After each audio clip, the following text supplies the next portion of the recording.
Ärkän hommikul üles ning kohetan jopet, tõmban püksid jalga, istun voodil toples pea lõhupeast õhtus, kui kirjutasin noote. Nüüd karjun ma sõbrale, Jou mees! Kuulan teiste laulu, nad ei liti. Ma parem kirjan ise uue maailma hiti, mis räägiks ühes kohas, näiteks Venevere City, kus on vaid homid ja ilusad tšikid. Veneverese pere, tohutu suur kui jõhker ampuur, sihib üksikud puud, mis taeva all laotuses üksikult kiigub, kui sirjutab tiibume mõõtede liigub ja neisse ma kiindun, kui uuesti tagasi siia ma siirdun.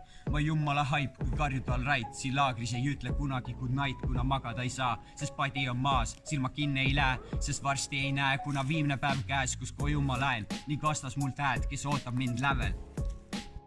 Aktuaalne kaamera külastas täna minu isikarmus, see täitsa jama, mul feime juba palju ning raha ei vaja, kui naised mul kõrval, see on kõik, mis tahan. Olen oma veimed, kui kõnetan võmme, kabitšöösi mul seljas ning hevitan komme, Venevere kord platsil tangin väikseid jõmme. Kui ma poleks nii kuulu, siis ei ootaks homse.